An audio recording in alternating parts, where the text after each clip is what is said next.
अस्सलाम वालेकुम स्टूडेंट्स। आज का जो आर्टिकल हम स्टार्ट करने जा रहे हैं वो सेकेंड ईयर के है, एसी थ्रू रेजिस्टर।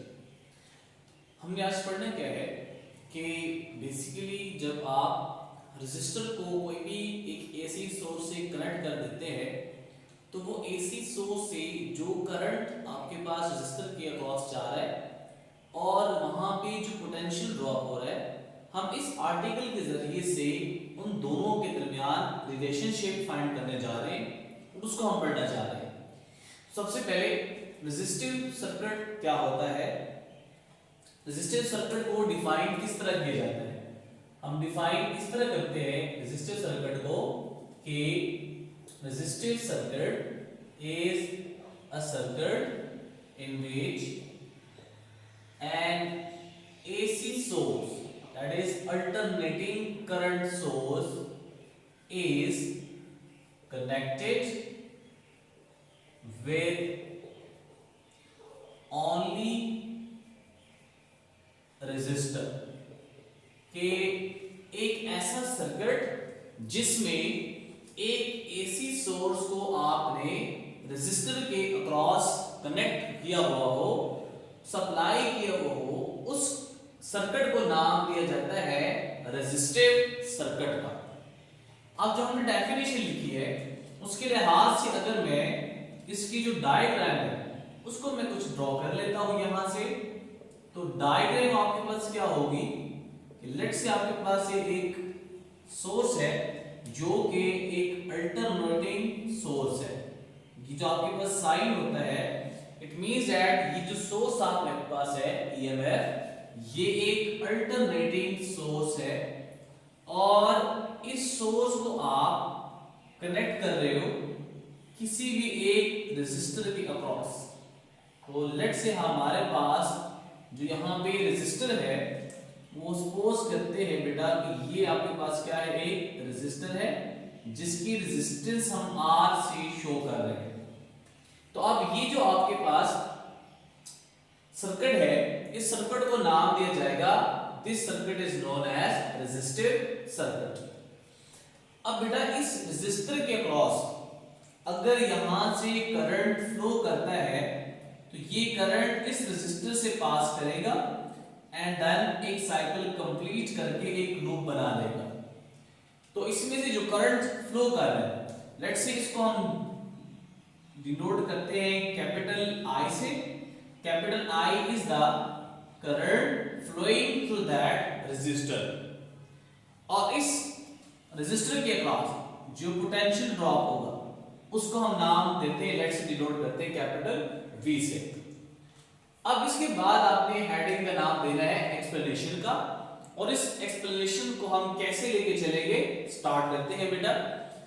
देखिए आपको ये इक्वेशन का पता है जो हम इससे पहले आर्टिकल में पढ़ चुके हैं, एज वी नो दैट, जैसे हमें पता है कि जो पोटेंशियल होता है that is V is equal to, ये बराबर होता है V नॉट साइन थीटा के।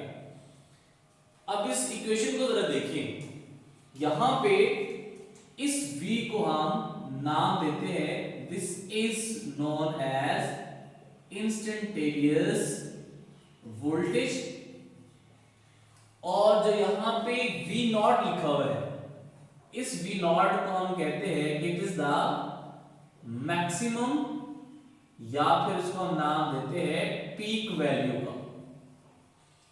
और यहां पे साइन है, साइन एक ट्रिग्नोमेट्रिक फंक्शन है, और जो थीटा है इस थीटा को नाम दिया जाता है नोन एज फेज एंगल।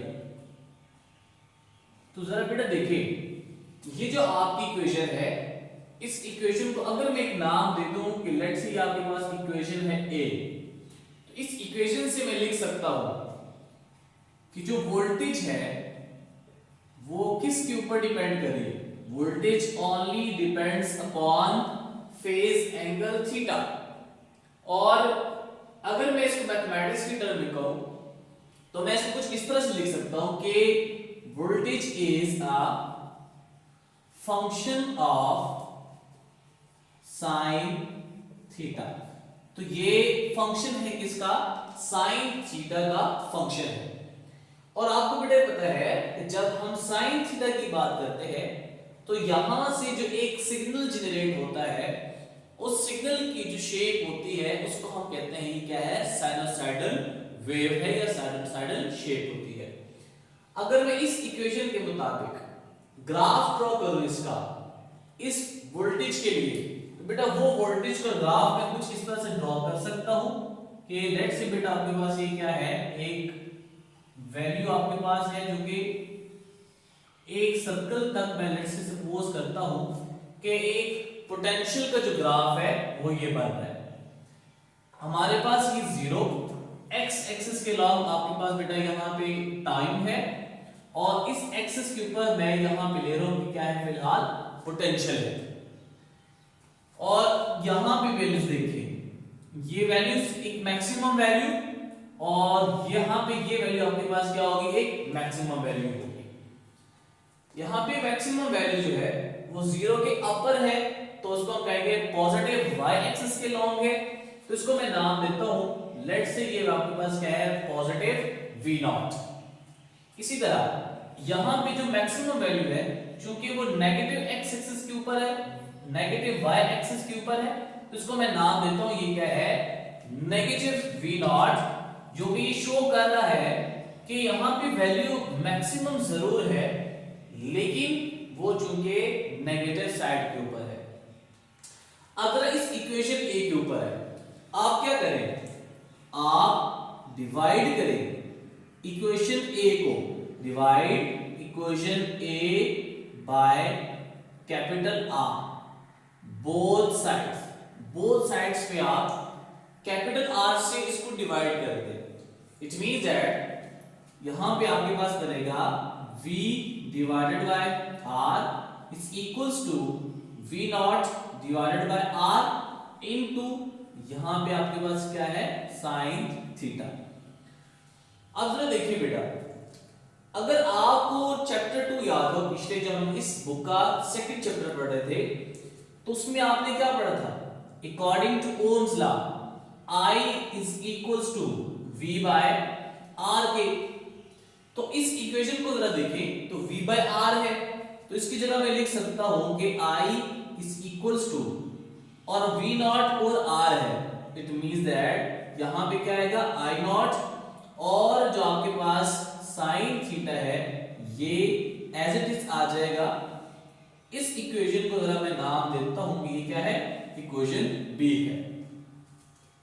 अब जरा इस इक्वेशन b को देखें, तो इसको हम लिखते हैं कि यहां पे ये जो वैल्यू है, इस वैल्यू को मैं लिख सकता हूं कि ये करंट की एक इंस्टेंटेनियस वैल्यू है, और यहां पे ये जो थीटा है इसको हमने जहां पे नाम दिया था फेज एंगल का, इसी को हम यहां पे भी नाम देंगे कि ये क्या है, फेज एंगल है। और जो आपने ये आई नॉट लिखा हुआ है, इस आई नॉट क्या है, ये हम कहते हैं ये क्या है, पीक वैल्यू है करंट की, सेम उसी तरह जिस तरह यहां पे पोटेंशियल की पीक वैल्यू थी। अब बेटा इस इक्वेशन बी के ऊपर भी देखें, तो ये जो I है ये डिपेंड किसके ऊपर कर रहा है, फेज एंगल के ऊपर डिपेंड कर रहा है, और साथ में जो ट्रिग्नोमेट्रिक फंक्शन है वो साइन है। तो मैं इसको भी कुछ इस तरह से लिख सकता हूं कि जो इक्वेशन बी से मैं लिखूंगा कि जो करंट है is also a function of, किसका फंक्शन है, साइन थीटा का। तो करंट भी साइन थीटा का फंक्शन बन रहा है। इट मींस दैट कि जब आप इसका ग्राफ ड्रा करेंगे तो इसका ग्राफ भी सेम एज इट इज आएगा जो कि ये ग्राफ है। तो साइनोसॉइडल वेव पोटेंशियल यानी वोल्टेज की भी बनेगी, और साइनोसॉइडल वेव आपके पास इस करंट के लिए भी बनेगी। तो इसका करंट का जब हम ग्राफ ड्रॉ करते हैं, लेट्स सी बेटा आपके पास क्या है, ये आपके पास एक करंट का ग्राफ हम ड्रॉ करते हैं। सपोज करते हैं बेटा ये आपके पास एक करंट का जो ग्राफ है वो ये बनता है, जो कि मैं ब्लैक मार्कर से शो कर रहा हूं। ठीक है, इसको आप इस तरह भी चेक कर सकते हैं कि बेटा आप एक दफा साइन 0 पुट करें इस v is equal to v not में। सपोज करते बेटा मैं यहां पे आपके लिए करता हूं कि v is equal to v not sine 0 degree. तो साइन 0 की वैल्यू क्या होती है 0। तो इसका मतलब है कि v की वैल्यू क्या आ जाएगी 0 आ जाएगी। इसका मतलब है यहां से आपका पोटेंशियली वोल्टेज स्टार्ट करेगा। फिर आप इस इक्वेशन b में आए तो इसकी वैल्यू यहां पे पुट करें बेटा तो i is equal to i not sine 0 which is equal to 0। तो जहां से वोल्टेज स्टार्ट कर रहा है वहीं से करंट स्टार्ट करेगा, यानी जहां पे v 0 है वहां पे करंट उसी टाइम पे वो क्या है 0 है। फिर आप दूसरा केस कुछ इस तरह से कंसीडर कर ले, आप यहां पे साइन थीटा की वैल्यू 90 डिग्री पुट करें तो साइन 90 इज इक्वल टू क्या होता है 1। इट मींस दैट v की जो वैल्यू आ जाएगी वो v नॉट के बराबर आ जाएगी। इस वैल्यू के ऊपर यहां पे बेटा देखें इस वैल्यू के ऊपर जो v की वैल्यू है that is pi by 2 r 90 degree v not maximum है। अब यही 90 डिग्री आप इस करंट के लिए इक्वेशन में पुट करें तो करंट की इक्वेशन में पुट करेंगे तो ये क्या बनेगा I is equals to I not sine 90 degree. तो साइन 90 डिग्री फिर आंसर क्या आ जाएगा 1। इट मींस दैट करंट की वैल्यू यहां पे क्या आ जाएगी मैक्सिमम आ जाएगी। तो जरा देखिए इसी पाई बाय 2 के ऊपर पोटेंशियल की वैल्यू भी मैक्सिमम है और करंट की वैल्यू भी यहां पे क्या है मैक्सिमम है। फिर आप इसी को आगे फर्दर प्रोसीड कर सकते हैं कि आप अब 90 डिग्री की बजाय 180 पुट करें, फिर आप उसकी जगह बेटा 270 पुट करें, फिर 360 डिग्री पुट करें। तो हर पॉइंट्स के अकॉर्डिंग आपके पास ग्राफ ही बनेगा। जहां पे वोल्टेज की वैल्यू मैक्सिमम होगी वहां पे करंट की वैल्यू भी क्या होगी मैक्सिमम होगी, जो कि मैंने लेट्स सी इसका डायग्राम आपके पास है वो इस ग्राफ कैपिटल I से यानी ब्लैक मार्कर से शो किया हुआ है।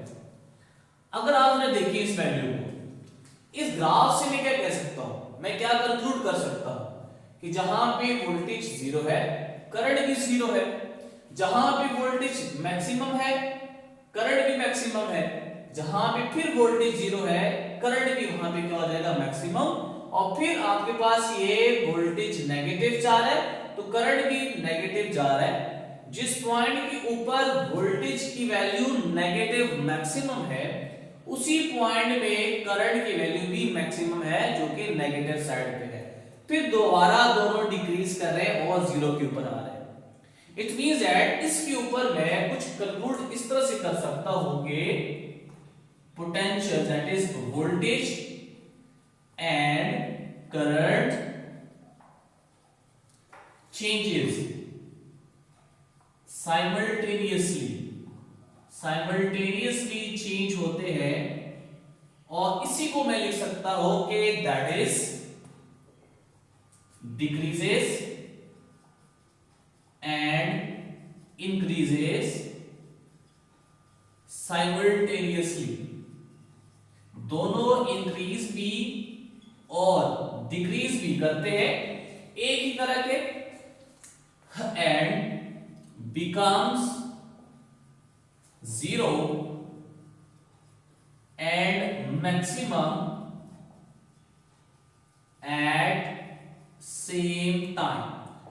और सेम टाइम के ऊपर इनकी वैल्यू मैक्सिमम भी होती है और 0 भी होती है।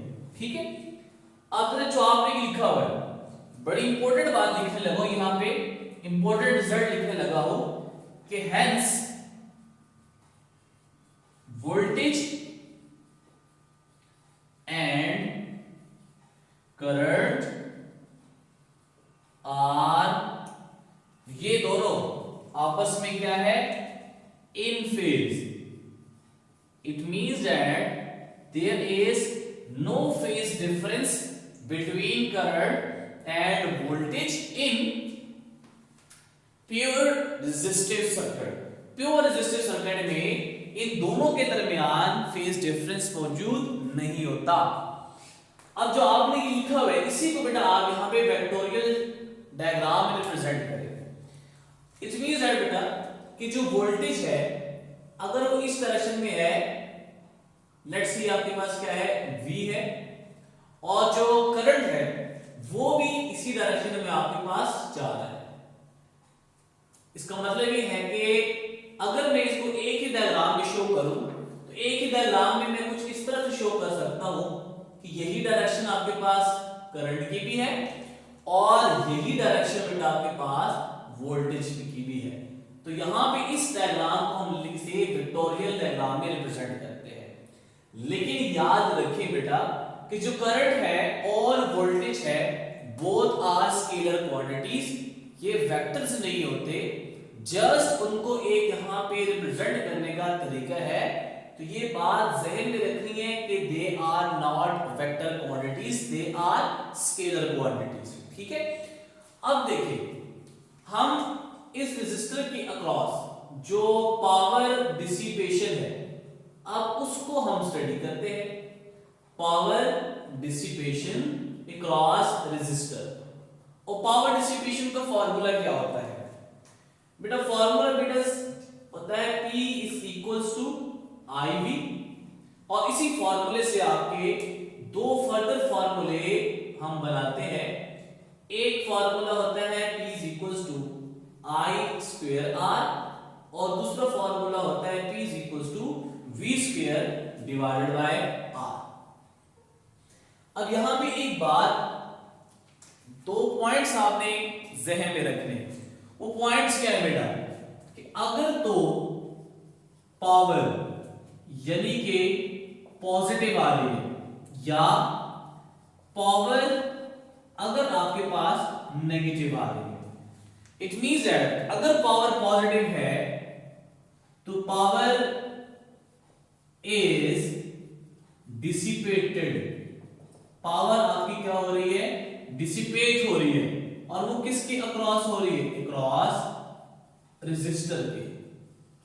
ठीक है, और अगर ये केस हो कि पावर नेगेटिव आ रही हो, इस केस में पावर अगर नेगेटिव आ रही है इट मींस दैट कि जो पावर है वो आपके पास इनपुट है।